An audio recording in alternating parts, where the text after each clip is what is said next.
Hi, I wanted to welcome you back to HealthQuest. In our first part of the series, we talked about shoulder injuries. We looked at the rotator cuff and impingements. Then I talked a little bit about shoulder dislocations and baby dislocations called subluxations. And then lastly, I talked about the frozen shoulder. Tonight is going to be a in-action little seminar here, learning more about the shoulder. I'm going to have Dan and Caitlin, two of my associates here. They're going to get us started, and they'll be talking about the scapula and some of the beginning exercises for the shoulder. Then myself and my partner Russell, we will be talking about the essential 7 for strengthening that very important muscle we talked all about, the rotator cuff and the scapulothoracic musculature. So let's get ready for part 2 of the shoulder series here at HealthQuest. Let's have a good time tonight. Thank you.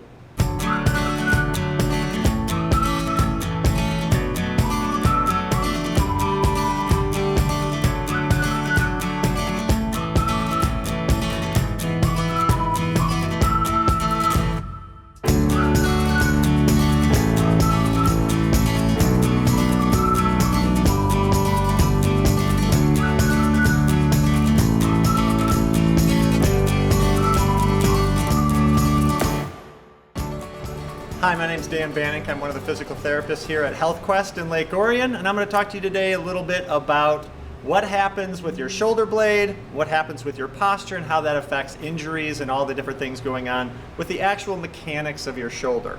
So one problem that we do see quite a lot in clinical practice, and a lot of the patients that we have coming in here with a shoulder injury or a neck injury, is just simply bad posture. And so you might have a teenager in your life that spends a lot of their time like this, or you might actually know some other people in their life that spend a lot of time like this or like this. And so it's a lot of bad posture, really slouched posture. Their chins are forward, their shoulder blades are spread apart, and you get a lot of this kind of, it's called tech neck nowadays if it's because of technology, but it's also just good old-fashioned bad posture. Your mother warned you about this.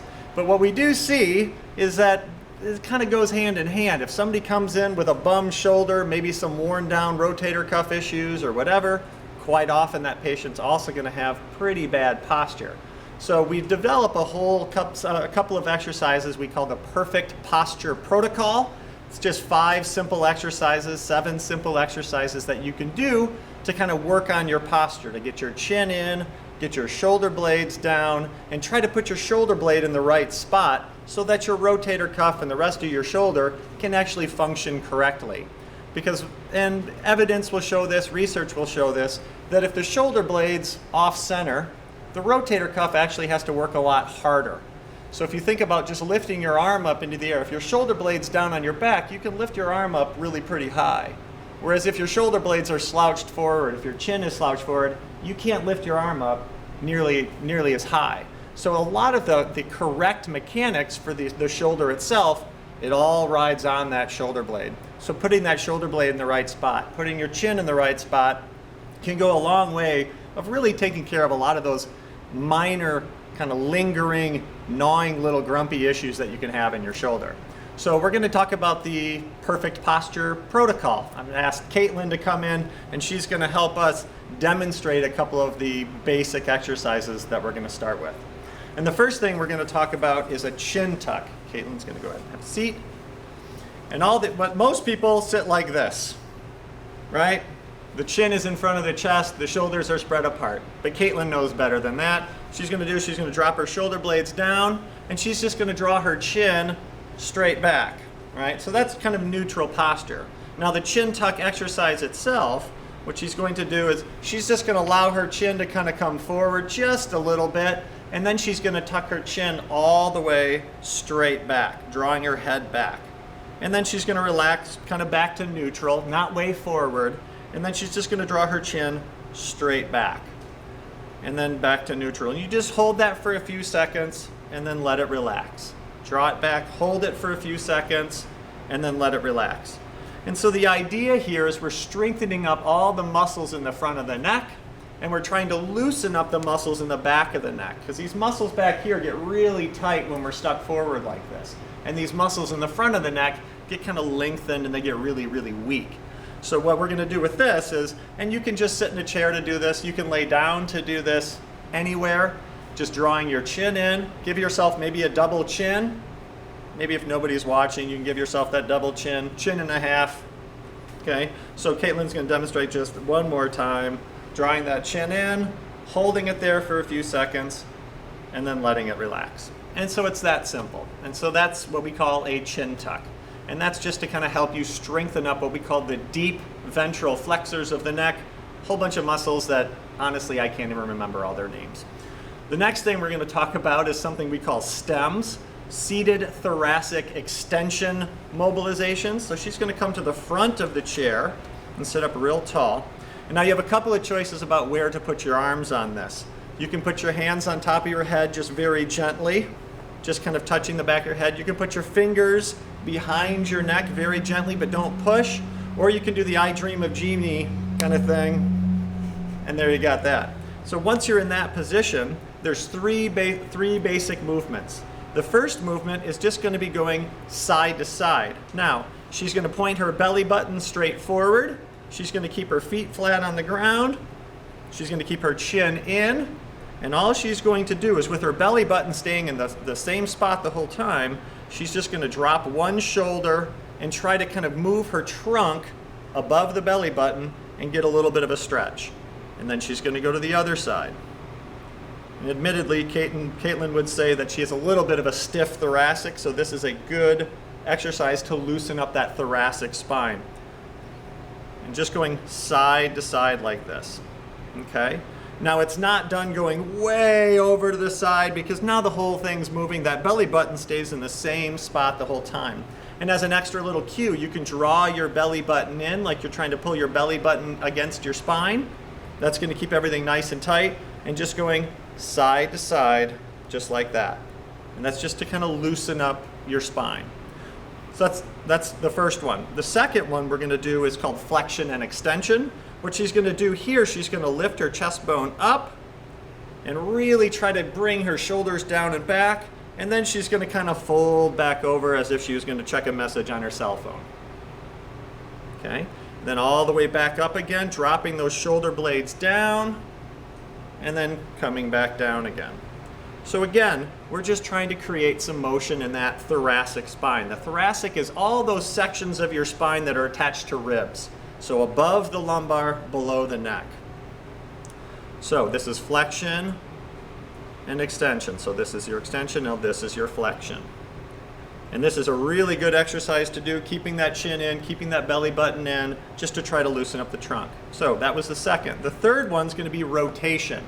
So now again, her shoulder blades are going to stay down, her chin's going to stay in, and then her belly button still facing straight forward. She's just going to try to rotate her trunk as far as she can without actually moving her hips and her belly button. And she's just going to try to rotate side to side just like that. Really pretty simple, 3 little exercises. So just as a recap of that then, put your hands either here, here, or just here. That's totally fine. And then the first one is side to side. Okay. Second one is rotate, or second one is extension and flexion. Try to get all that motion to happen in the mid-back. And then the third one is rotation. Get that right? Flexion, extension, side to side, and rotation. So those are called stems. Next exercise we're going to do, super easy. It's not an exercise at all. It's a stretch. We're going to stretch out some of the muscles on the side of the neck. Now there's a couple of different muscles in the back of the neck and in the side of the neck that when those muscles are really tight, what they do is they kind of lift your shoulders up. You'll notice that if you're sitting at work all day and you're typing, what tends to happen is your shoulder blades, somehow your shoulders end up in your ears. And you should be wearing your shoulders as earrings. It's not in fashion this summer. What we really want to do is keep those shoulder blades down, and so sometimes we need to stretch out the muscles in the back and the side of the neck. So what she's going to do is she's going to use her right hand to just anchor onto her chair, okay, and sitting nice and tall. All she's going to do is she's going to lean to the side, leaving that right hand anchored, and that's going to keep her body from going any further. Once she's like that, now we have these muscles on the side of her neck are going to be able to get a little bit of a stretch. So now she's going to take her left ear over to her left shoulder, and already she should be feeling some stretch along these side muscles here. And if she brings her chin down even a little bit and her head now is forward, she's going to get all this muscle back here. The levator scapula is a muscle that attaches from the shoulder blade here all the way up to along the side of your neck. And the other one's called the upper trapezius, or the upper trap muscle. These are those muscles you get those big golf ball sized trigger points and sore spots that when you go and get a massage and somebody sticks their finger on it, you're like, oh, really, really, really tight spot. So this can help stretch that. So her body is over, her head is forward and leaned over to the opposite side. Now, if she goes and looks around, if she looks down into her left armpit, she's going to get a really good levator scapula stretch. Whereas with the head forward, ear over to the side, if she starts looking up this way a little bit, she's going to get more of that upper trapezius stretch. Now, what I found with most of my patients is somewhere in between there, you're going to find the perfect spot. Maybe it's looking this way, maybe it's looking over here, maybe it's looking way over there, but as long as your head is forward and off to the side, you're going to get a good stretch. So again, if we're going to do it on the opposite side, that left hand's going to get anchored. She's going to lean until it kind of stops and her shoulder blade gets pulled down. The head comes forward and over to the side. Looking down is going to get you one kind of a stretch. Looking forward is going to get you a different kind of a stretch. Looking all the way up as if she's trying to see over here, completely different kind of a stretch. And so whatever you do find, you find that stretch, you find that point that's a really good moderate stretch. It should not be a painful stretch. You get that really good moderate stretch. You can hold it for 30 seconds. You can do that a couple of times. And this is something that you can do all throughout the day. If you're noticing at the office, driving in your car, that it's getting really stiff, you can always just drop that down and just take a moment and try to get a little bit of a stretch out of that. So that's just a recap of chin tucks, stems, and some stretches. Now we're going to do a couple of basic exercises that we can do just to work on improving the mobility of those shoulder blades as well. So I'm going to have Caitlin stand up. And the first thing we're going to talk about is something called a scap squeeze. Now with a scap squeeze, it's really pretty simple. If your hands are here, if your hands are at your side, most people find it's easier if you're here. All you're going to do is squeeze your shoulder blades together on your back and then relax back to neutral. Squeezing your shoulder blades down and back as if you're trying to tuck them into your back pockets. Now I'm going to have Caitlin demonstrate here, and we're also going to look at some of the mistakes a lot of people make with this. So if her arms are at her side, maybe here, she's going to pull her shoulder blades down and back. Now what a lot of people will do is they'll pull their shoulder blades up and back, and you see how that doesn't quite look right, and down. So the cue that I would give Caitlin is pull your chin in, keep your tummy nice and tight, don't let your back arch too much, and then squeeze your shoulder blades down and back as if she's trying to pull her shoulder blades down this way rather than just kind of straight back. So pulling your shoulder blades down and back, holding that for a few seconds, and then letting it relax to neutral. Shoulder blades down and back, letting them come back to neutral. So this is what we call a scap squeeze. Really pretty straightforward. And this is something that if you're having a hard time really kind of getting a feel for it, you can find any corner in your home and you can go right into that corner and you can see if you can touch your shoulder blades to that corner and then relax. If you have a tendency to kind of lose your posture with that as well, you can try to pull it so that your whole back is touching the corner from the top of the top of your hip all the way up to your shoulders, and really squeeze that and then relax. If you notice that your chin keeps coming forward, you could even try to keep your head up against that corner. So squeezing down and back and then relaxing. Down and back and relaxing. If you want to make it a little more difficult, you could try it with your hands at your side. You could try it with your hands in front of you. Just a couple of different variations. So that's a pretty straightforward scap squeezing exercise. Now, if you think about what muscles we're working then, so you have, and Phil will talk about the muscles of the shoulder blade a little bit later, but you have all these muscles in between your shoulder blades. So you have muscles straight across the middle, you have muscles that go up, you have muscles that come down, all these different muscles. Now the problem is if you have bad posture throughout your day, these muscles get stretched out, rounded out. Overly stretched muscles tend to be very, very weak muscles. And so you notice how that kind of rounds her whole back out. And so you get this, what we call a kyphotic and forward head posture. Very, very hard to overcome if these muscles are weak and if these joints are tight. So those joints will loosen up when we do our stems, and those joints will loosen up when we do some stretches. But we also have to get those muscles a whole lot stronger. So these middle trap muscles, lower trap muscles, really, really important groups of muscles. So all she's doing is go ahead and squeeze back, is she's pinching those shoulder blades together to strengthen those muscles. And then you relax. And again, make sure you keep your tummy tight, make sure you keep your chin in, because if you're just squeezing these muscles and you do it with the tummy relaxed, you're just going to get this big arc in your low back, we call this a hyperlordotic kind of thing. And that's not what we're after. We want to keep this nice and strong so that when you strengthen these muscles, you're doing it on a nice neutral spine. Okay? So one last one to show you. This is called a pec stretch. So you can turn around. So the pectoralis muscles are the muscles in the front of your chest. When you have bad posture, these muscles are very, very tight from pulling your shoulder blades kind of down and forward like this. So the easiest thing to do is to find a doorway or find a wall, and you could put your hand on the wall or the hand in the doorway and simply just rotate until you find a stretch in the front of your chest here. If your arm is up higher, you're going to get a slightly different stretch than if your arm is down lower, or if your arm is maybe this way. You can do it both hands at a time in a doorway. Sometimes people with a pretty serious shoulder injury or a lot of tightness in their shoulder will be uncomfortable standing in a doorway and doing this stretch.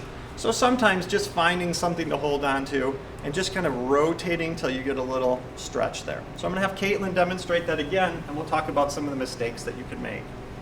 So with this, we want to make sure the shoulder is down, the chin is in, the tummy is nice and tight, and then all she's going to do is she's going to rotate until she feels a stretch coming right across the front, just like that. Now Caitlin's pretty flexible, so she can probably just get a really good stretch, whereas most of us, we might only get to here and we're gonna have a pretty good stretch across the front. You just go until you feel a nice, safe, moderate stretch, something that you can hold for 30 seconds without any trauma, without any emotional injury or anything, okay? So just get a gentle stretch. So now what if maybe she does have some impingement, maybe she does have a really sore shoulder. She's probably not going to get her arm all the way up to here. She's probably going to be a little bit better. She just puts her arm to here and then she rotates. She's still going to get a little bit of a pec stretch. We still want to kind of open up the muscles and the tissue on the front of the shoulder to kind of release that. Again, the whole point of all of this is that we want those shoulder blades to be able to get into the position that they're happiest, so that your shoulder joint and all of these rotator cuff muscles, all these muscles around the shoulder joint can function the best. You want to give them the best chance to kind of move correctly without getting pinched, without getting clobbered, without getting overstretched, with all of that. Okay? So I'm going to grab a TheraBand here. The next exercise, now we're going to get into just 2 more exercises that are a little bit more strength-based rather than just kind of posture and mobility-based. The first one is a row. Now all you need is a little TheraBand, or you can use pulleys and levers. There's all kinds of different options for this, but just a little piece of TheraBand will work, and you just find something to hold on, hold on to it. What you're going to do is, again, I sound like a broken record, but this is really important. You just kind of stand with a soft knee, so your knees are unlocked, your belly button has to be pulled in, your shoulder blades are pulled down, and your chin is in. Doing this exercises with your knee straight, your back arched, and just using your arms is not going to really work. Or even just using your arms, that's not really going to work. What we want to do is shoulders down, chin in, nice tight tummy, and all we're trying to accomplish is that same thing as the scap squeeze, squeezing your shoulder blades together, and your arms are just going to come along for the ride. Squeezing your shoulder blades together, and then letting it come back forward. Now notice, when I let it come back forward, I don't let my shoulders come apart. We still want to keep those shoulder blades down. We're still squeezing your shoulder blades, As we pull this back, we're really squeezing the shoulder blades, and then we're letting them come right back forward. So I'm going to have Caitlin show that. And then we'll look for any mistakes that you might make. It's a good idea if maybe you have somebody that you trust or a mirror around so you can kind of watch yourself. What a lot of people will do is when they pull back, their shoulder blades will come up. Go ahead and pull back, or their shoulder blades will come up into their ears, and you'll see a lot of that. So instead, remember to keep your knees soft, your tummy tight, shoulder blades down, and let your arms come forward. Still keep your shoulder blades down, and then as she pulls back, keeping those shoulder blades down and back. And then let it come forward, shoulder blades down and back, and then let them come forward. So really pretty straightforward. You can do this at the gym, you can do this at home. Pretty straightforward exercise, okay? So that's a row. It's a scap squeeze that you need a little equipment to do. And finally, the last thing we're gonna show you is something you can do at home at your kitchen counter. You can do it on your dresser, something called a modified push-up. This is a little bit more of an advanced kind of a thing. If you're not too crazy about trying to do any kind of a push-up, you can just do it with your hands against a wall. Again, the idea, and I'm gonna have Caitlin demonstrate, is she's gonna get her hands out in front of her, and she's gonna step back into a little bit of a plank here. Obviously, if you're just doing it with your hands against a wall, no plank required, you're just right there. But in this case, we're gonna, again, pull your tummy in nice and tight, pull your shoulder blades down, and pull your chin in. You see how she's nice and straight? And all she's gonna do is she's gonna lower herself towards the top of the countertop, and then push herself away. Lowering yourself down, and pushing yourself away. So it's a push-up without the whole horrible lay on a gym floor kind of a thing with your mechanics getting all terrible. So again, shoulder blades stay down, tummy stays tight, lowering down, and coming back up. Now if the angle that you found is too difficult, you just need to find something a little bit higher to hold on to. Like I said, a kitchen counter works great, the top of your dresser works great, but if that's too difficult, just use the wall. If that's too easy, you can find the top of the coffee table, you can find the top of your couch. There's other things that you can hold on, just make sure it's something that's nice and steady and isn't gonna move around too much. Now the mistakes people will make with this one is they'll either stick their butt back too far, and they'll kind of, walk your feet forward, and they'll just kind of go like this, and they'll lower their shoulders down, and they just kind of go like this. What I would really like to see is hips forward so that your body is drawing a straight line from your shoulder to your hips, to your knees, to your ankles, nice and straight. The other mistake people will make, and Caitlin likes to point this one out, is they'll just arch their whole back. So too much kyphosis, too much curve in the back. And then when they come down, this big curve stays there. And kind of the whole point of all these exercises is to get rid of that big curve. Really strengthening these shoulder blade muscles so that as she comes down and as she pushes away, she's still really good and really engaged here. Okay, thank you. So that's our perfect posture protocol. The exercises, not terribly complicated, starting with your chin tucks, always pulling your belly button in, doing some stems, either here, here, here, doing a couple of stretches to kind of get that neck. You don't have to reach over and pull down on your head. Usually the weight of your head is enough that it gets a good stretch in there. Okay? Doing a little bit of scap squeezing from time to time, keeping your tummy in. A little bit of a doorway stretch here and there throughout your day. And then if you get around to it and you have a couple of tools around to do it, you can do your rows with this. And then you can also do your modified push-ups on any nice firm surface that you can get your hands on. So I hope that's helpful. That's the perfect posture protocol. Hopefully I don't have to treat you for these problems, but if you're having a tough time with stuff, come in down and see us. Dan and Caitlin did a great job on the sleepy scapula and the perfect posture. Now, myself and my associate Russell, we're going to talk about the other very important muscle in the shoulder, the rotator cuff, and some of the scapular muscles that help control that shoulder blade to allow you to move your arm in all directions without pain. So tonight, we want you to learn the essential 7. The first one we're going to talk about is shoulder flexion. Shoulder flexion. Okay? And it can be done by getting a piece of surgical band. This can be done at your house.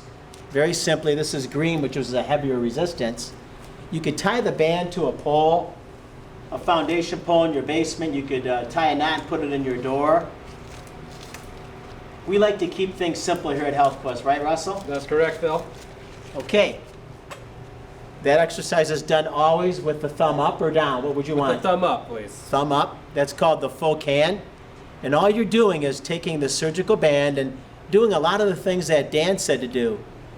Bring that belly button in, hold that shoulder blade back, and get that neck in a good position. And all you're doing is just raising the band up to about 90 degrees, hold it, and then gradually lower it down. What would you think would be the dosage on this? 10 reps, 15 reps? I would say probably 10 reps, but then I would probably work my way up to about 3 sets of 10 reps. And I think if you made up to 3 reps of 10 and you could actually do those pretty nice and comfortable, that means we need to either increase the resistance or we need to maybe even do some other mechanical issues that can actually help progress through there. Okay. Now, if this is too much for you, you might see yourself start to, as you bring it up, you start hiking the shoulder. We don't want that. We want that shoulder blade held down and back, and we want you to do it in a very slow range of motion up to about 90 degrees, and then bring it straight down. And you're not bringing it straight forward. You're not bringing it straight to the side. You're bringing it right in between that at about 40 degrees from your body. And that would be called shoulder flexion, and it's for a muscle called the supraspinatus and a little bit of your front deltoid muscle. 2 muscles that are very, very important in allowing you to use your arm and bring it over your head. Okay, the next one. The next one that we're going to talk about today is actually shoulder abduction. Now, it's very, very similar to what Phil is actually showing us because a lot of the things that we're going to have to do to prerequisite this are actually going to be the same. Those shoulders should be back and down. You should be keeping your belly button pressed in. Rib cage should be depressed, making sure that you're not extending to the back, making sure that this is a shoulder stability exercise. So, kind of like how Phil was doing, bringing the band forward, we could even have Phil actually grabbing from across. So I'm going to have you go ahead and face the camera for me, please. Okay. Good, and we're actually going to switch hands, so we're going to give you, nope, stay out that side. Okay. We're going to give you the band through here. So Phil's going to start right about here, so we're going to get him, come back. So Okay. we're going to start Phil with his arm right at his side here, okay? Now, we would like Phil to actually start with his palm towards the ceiling, okay? So this is a little bit harder to do with a band, and we'll show you how to do it with a weight in just a moment here. So what Phil is going to do is he's going to make sure that those shoulders stay down and back. His belly button is depressed into there, making sure his rib cage is not going to come up, making sure he's not going to protrude through the chin like we had talked about. And what Phil's going to do is he's going to keep those shoulders nice and low as he starts to bring that that arm up to the side, trying to get about to that 9 degrees. Kind of keep that elbow nice and locked. How's that feel, Phil? Good. Feels pretty good. It's straightened. It's straightened. Looks very straight. So, holding there for maybe a second or two to demonstrate control, and then when you're ready, just controlling it right back down and through there. Does that feel okay, Phil? Good, yeah. It didn't look like Phil had any deviations in through there. He didn't hike up into the shoulder. He didn't have to adjust into the rest of his body. And now hold it up there for what? 2 to 3 seconds. Just enough so you can demonstrate control. That way you're not snapping it up, and you don't have to do any super long holds unless that's what we're looking for. Now, this can also be done with some hand weights as well. Okay, this can be picked up from any general store that you can get most of your fitness equipment from. So, Phil, if you wouldn't mind, go over down to one of each for me, please. These are just 3-pounders, so you don't want to get too much weight where you're going to overexert yourself. And even if you don't know, I would probably start a little lower in weight than you would think you would probably be. You can always work your way up, but it's a lot harder to work your way down than it is to work your way up. So, keeping the same things that we were talking with Phil, where we're going to have him keep his shoulders back and down, belly button and depressed. Making sure that when he comes up with both arms this time, he is not going to shrug in through the shoulders or have to compensate by lifting with any other part of the body. So, Phil, when you're ready, keep your body in the same position as well as lifting your arms up to the side, right in through there. Look at Phil's even got a little bit more bonus in through there. How's that feel, Phil?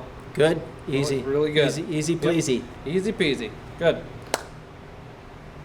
Very nice, Phil.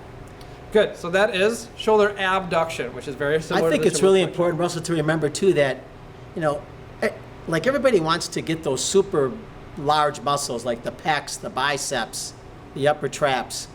The rotator cuff are smaller muscles that are built more on control and endurance. And that's why when you're dosage, you're going to use lighter weights and you're going to do higher repetitions. You're not going to go for the hundreds of pounds of weight in 5 to 6 reps. You might do 15 to 20 reps. looks really good, Phil. This would be called shoulder abduction number Shoulder 2, abduction right? Number 2, that's Of the right. essential 7. That's correct. All right, so that's 2. Good. All right, now the next one, I'll show you with Russell. Turn around for a minute. You have a muscle right back here. This is the bottom part of your rotator cuff, and it's called the infraspinatus and the teres minor. They call it the inferior rotator cuff. It's very, very important for strengthening and controlling movement of the head of the humerus within the shoulder socket. And the way you strengthen that is you would have I will put a towel underneath his arm, and I'll bend the elbow to 90 degrees. So you can see it there. And we're going to be using the same band. You would tie a band to a foundation pole, or you could even tie a knot in it and then close your door so it's locked in the door itself. And Russell's going to take a hold of it with his hand. Okay, we can show him right from behind there. And this is going to be done now. You're going to have him maintain that good posture again, chin in, belly button in. But this time he's going to squeeze this towel right under his elbow there to kind of lock the arm into the side of the body. Because a lot of times when patients do these, they will start to raise the arm up and away. And if he does that with the towel will drop out. So it gives the patient a little bit of a cue to keep that arm in and squeeze and kind of get it in a locked position. And then he's going to bring the band out, and he's going to hold it there like 3 to 5 seconds, and then gradually let it come in very, very slowly. So you're strengthening the muscle concentrically by bringing it out, and then you're strengthening it eccentrically while it's lengthening back very, very slowly. And again, the dosage on that would be 3 sets of 10 with 3 to 4 times a week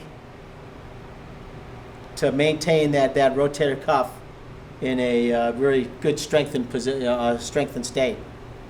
How's that feel, Russell? Feels really good, Phil. Okay, and when he's doing that, one thing I really want him to do is I want him to kind of pull that shoulder blade back, kind of squeeze it in,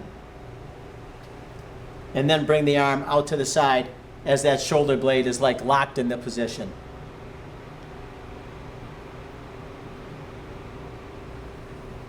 This would be the 3rd exercise of the Essential 7.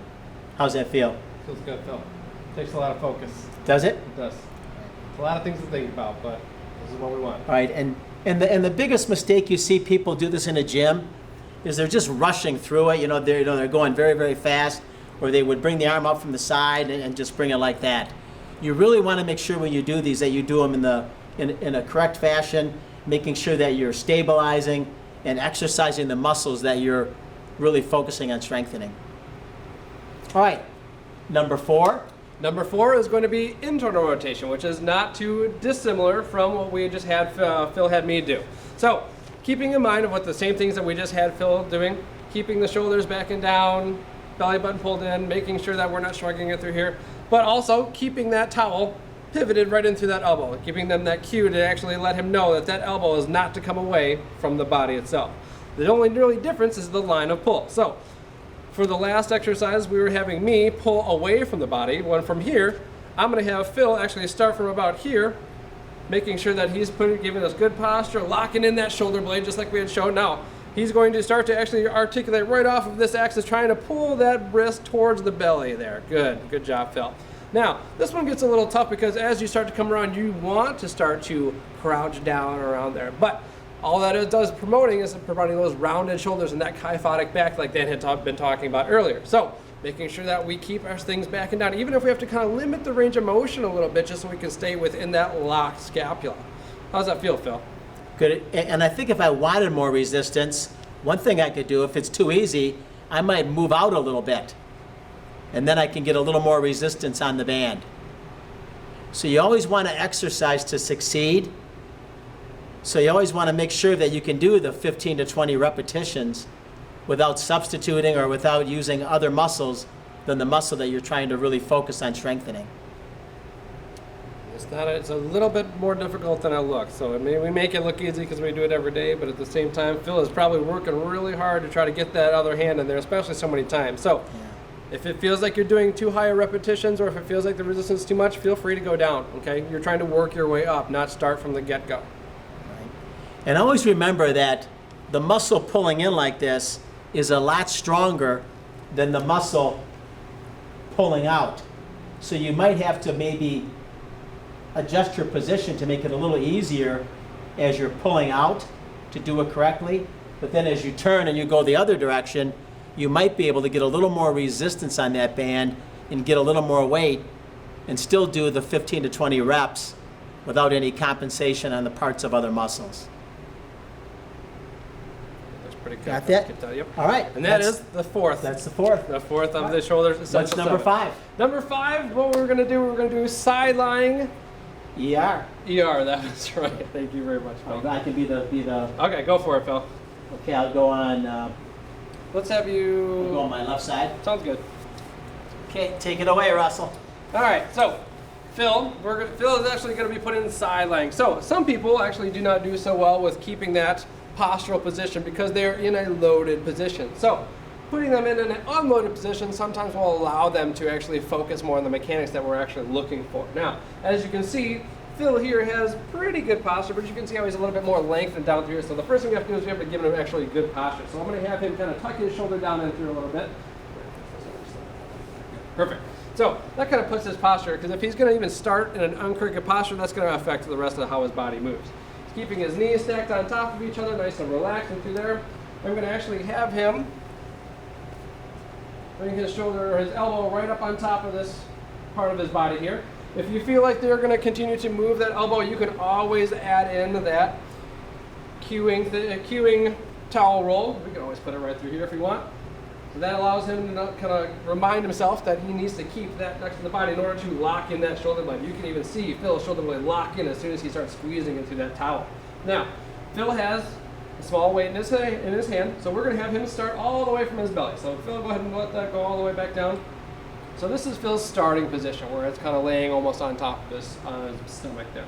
So from here, Phil is going to consciously, and if Phil needed a little support for his head, we could get him a pillow to help him relax into there. That way he can keep his posture in a nice alignment here. Fine, that's good here. But Phil's feeling pretty comfortable from there, so we're going to get ahead and get going. But Phil's going to actually just start to rotate around the axis, just like we were doing an external rotation with the band. Now he's doing it against gravity, okay? So this is just a little bit different of a line of pull. And so Phil is actually getting a really good locking right there. I can feel all of his muscles really start to fire in through there. So Phil's lifting all the way as wide as he can, holding for a couple of seconds like we had talked about, and then slowly lowering back down. Now you can see how Phil almost wants to rock back and through here too. So make sure that when we're doing these, we're keeping the rest of the body in a nice stable position. This is a shoulder exercise, not a body exercise. So we're trying to isolate it to the shoulder, so keep that in mind. Same repetitions that we've been talking about before, working up to your 3 reps of 10, starting from a low weight. We have a lot of patients that start with no weight. They just start with holding from their fist in the air, and they just kind of work up through there, high as they can comfortably go, holding for a couple of seconds and then coming back down. If you get too much of a pinch from coming up that high, don't go up that high. We can work our way back up to there. But that looks pretty good, Phil. How does that feel? It's tough. I mean, I can feel the strain on the muscle. It is. It requires definite effort. Absolutely. For 3 pounds, doing it 3 sets of 10, you should be pretty tired by the end of that. It's pretty surprising how tired those small rotator cuff muscles can actually fatigue out pretty quickly. And most of the time, that's why you're here, because they are that weak. Well, that was pretty good, Phil. Very good. Very, very good. All right, so that is number 5 of the essential 7 rotator cuff of the shoulder muscles. Okay, we got 2 more to go. 2 more. Now Dan, when he talked about the sleepy scapula, the last 2 exercises of the essential 7 are going after muscles that attach to that shoulder blade. Both of these exercises are done with the patient lying prone on their stomach. So you could be in your bed. They can't really be done on the floor. You'd have to be kind of on a raised, maybe a low mat or a bed, I think, or maybe even a couch would be the best position to do it for. And Russell will go on his stomach. I really think these exercises are very important. And one thing, when you do this exercise, you always want the patient to set the scapula, set it. And that's done by just, if you look at Russell here, just pulling that shoulder blade back. That's setting the scapula in a good position. and then let it down. That's kind of the start. Just pulling that shoulder blade back, holding it up in the air against gravity, and setting it in a position where it's very stable. So from that position where he sets the scapula, he is now going to bring his arm out to the side with the palm down. So all these exercises have to be done with the shoulder in a set or back position to give it that stability. And then you're just going to count to 15 reps. Go 1 and then let it down. Do that again, keep that shoulder blade back. And this exercise is targeting muscles that attach to the shoulder blade. There's a middle trapezius muscle that is very important. This is also targeting the posterior deltoid muscle, which again is very important in normal everyday shoulder function. Got it? And you want to keep it right at 90 degrees. If the head's in a good position there, right now just hold it up there. Hold it tight. Hold it tight. See that nice set position, and then gradually let it down. Sometimes just going up against gravity is enough resistance for the muscle. Then as you get stronger, you could go to a 3-pound dumbbell, maybe a 5-pound dumbbell, but you always want to make sure that you're succeeding at the exercise. Don't just try to go for the super large weights and then just use compensatory motions to get the exercise completed. How does that feel, Russell? It's tough, but it works. Down, now just hold it right there, hold it, and then slowly let it down, slowly let it down, keep that shoulder blade back. The shoulder blade has a tendency to do something called winging, and when it wings, you'll feel the shoulder blade kind of tip right off of the rib cage. So by contracting the middle trapezius and that back deltoid, you're going to kind of lock that shoulder in a nice stable position. Now just try 5 reps on your own. That's 1, and let it down. Keep that down nice and tight. Okay. That looks better. And one thing that's nice about working with a therapist is that they can cue you, they can coach you on your technique. Here at HealthQuest too, we have a great medical fitness team where you can sign up for a functional movement screen where they will put you through various tests and see where your body needs work. And then from that point, you can sign up for training sessions. And again, do the exercises under the watchful eye of a medical professional trainer. Got it? Okay, so that was number 6 of 7. All right, now the last one. Want to have me do it? Sure, I'm already here. Okay. The last one now, he's over to the edge of the table. And this is just going to exercise a muscle called the latissimus dorsi muscle. It's a very important muscle for swimmers. It tends to get very tight for a lot of athletes as well. And in this position here, you are setting the shoulder blade again. You are putting that scapula in a good position. And then all you're doing is just bringing that elbow straight up. Just like that. Set the shoulder blade straight up. How's that feel, Russ? Feels good. You can feel those muscles working. Takes a lot to actually stabilize that shoulder blade as well as pull that shoulder blade. A lot of times you got to really coach them, especially with people with shoulder injuries. They'll find ways to get the exercise done by compensations. Okay, you want to keep that arm back, right? And again, you're doing probably 15 reps. No weight or 3-pound dumbbell, 5-pound dumbbell. Just remember that you want to be able to complete the 15 reps without really compensating.